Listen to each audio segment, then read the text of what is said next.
جزوی فرما برداری نہیں ہے، بلکہ ڈھٹائی ہے، گستاخی ہے، استہزاء ہے اللہ کا اور اس کی شریعت کا۔ اطاعت تو وہی ہوگی جو کلی ہو، پوری اطاعت۔ کبھی خطا ہو جائے یہ بات دوسری ہے، آدمی فوراً رجوع کرتا ہے، توبہ کرتا ہے۔ جیسے کہیں کیلے کے چھلکے پر پاؤں آ گیا، پھسل گئے، آپ گر گئے، لیکن یہ کہ اس کے فوراً بعد آپ اٹھتے پڑے نہیں رہتے وہاں۔ اسی کا نام توبہ، اسی کا سورہ نساء میں ذکر آیا ہے، انما التوبۃ علی اللہ للذین یعملون السوء بجہالۃ ثم یتوبون من قریب۔ جذبات کی راہ میں بہہ کر کوئی غلطی ہو جائے تو فوراً توبہ کر لیں، تو ایسے شخص کی توبہ کو قبول کرنا اللہ نے اپنے اوپر واجب کر لیا۔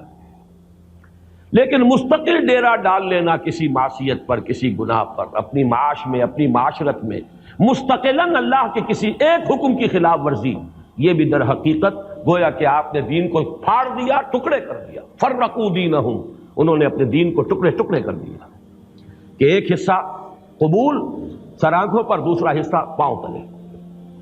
یہ ہے جس کے لیے میں نے سورہ بقرہ کی آیت نمبر 85 کا نصف تلاوت کیا ہے۔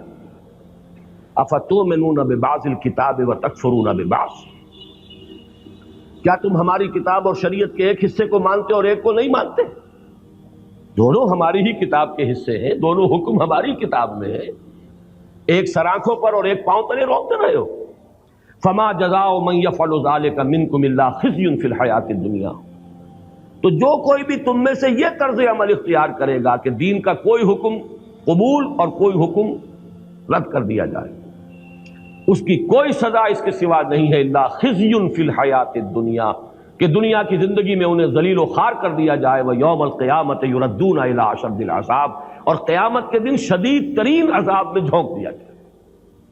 یہاں وہ لفظ آ گیا خزی، ذلت، رسوائی ہیں آج کیوں ذلیل کہ کل تک نہ تھی پسند، گستاخی فرشتہ ہماری جناب اس لیے ذلیل ہے کہ جو دیندار ہیں وہ بھی پورے کے پورے دین کے اوپر عمل کرنے کو تیار نہیں۔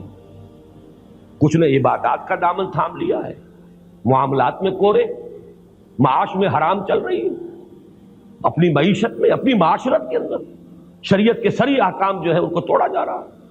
کوئی کسی کے پاس کوئی عذر ہے، کسی کے پاس کوئی عذر ہے، لیکن یہ جو ہم نے دین کے حصے بکھرے کر لیے، یہ ہے الا خزی فی الحیات الدنیا، دنیا کی زندگی میں ذلت اور رسوائی اور خواری، یہ نتیجہ ہے اس کا۔ اور قیامت کے دن جو کچھ ہونا ہے اللہ تعالیٰ معاف فرمائے، اس آیت سے تو ثابت ہو رہا ہے کہ جو بدترین کافر ہیں ان سے بھی زیادہ شدید عذاب ان لوگوں کو، اشد العذاب، جنہیں عربی کی شد بدھ بھی ہے وہ بھی جانتے ہیں، یہ افعال التفضیل کا صیغہ ہے، یہ کمپیریٹیو ڈگری نہیں، یہ سپرلیٹیو ڈگری ہے۔ ایڈجیکٹوز کی وہ جو 3 فارمز ہوتی ہیں، یہ تو سپرلیٹیو، اشد العذاب، عذاب کی شدید ترین صورت جو ہے اس کے اندر جھونکے جائیں گے وہ لوگ جو دین کو اس طریقے سے تقسیم کر لیں کہ ایک حصہ قبول، ایک حصہ رد۔ اب آپ پوری امت کو دیکھ لیجیے ہمارا حال کیا ہے۔ زیادہ سے زیادہ دین نماز روزے کا ہے، 45 ہے کہ 44 ہے کہ 46 ملک ہیں مسلمان، کسی ایک ملک کے اندر بھی وہ دین اپنی کلیت کے ساتھ، اپنی کامل صورت کے اندر کہیں نافذ ہے، قائم ہے؟ یہ ہے دوسرا جواب۔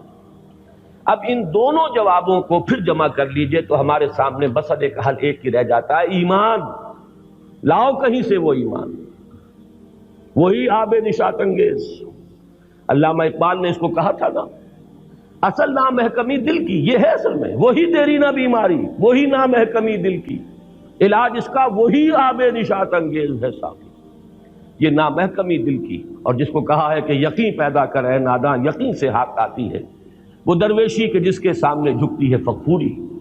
پہلے جواب کا تو لازمی نتیجہ یہی ہے کہ اگر ہماری ذلت ہے اس وجہ سے کہ ایمان نہیں ہے تو ایمان پیدا کر لیجئے، ذلت خود بخود عزت سے تبدیل ہو جائے گی۔ اور دوسرے جواب کا بھی اصل میں منطقی طور پر تجزیہ کر لیجئے، کل دین پر عمل اس حقیقی ایمان، یقین والے ایمان کے بغیر ممکن ہی نہیں۔ جزوی دین پر عمل تو ہم روایتی طور پر بھی کرتے ہیں، کچھ خاندانی روایات ہیں، کچھ معاشرتی روایات ہیں، کچھ قومی روایات ہیں، کچھ ہمارا کلچر ہے، کچھ ہماری تہذیب ہے، کچھ بچپن سے کچھ چیزوں کی عادت پڑ گئی ہے۔ یہ جزوی جو ہے عمل وہ در حقیقت دین پر عمل نہیں ہے، بلکہ یہ ہمارا کلچر ہے، ہماری ایک تہذیب ہے، ہمارا ایک تمدن ہے، ہماری کوئی روایات ہیں۔ کل دین پر عمل کرنے کے لیے وہ یقین والا ایمان درکار ہے، وہ ہوگا تو پھر کل کے کل دین پر عمل ہوگا، اور جب تک وہ نہیں ہوگا یہ ذلت اور رسوائی سے نجات پانا ممکن نہیں۔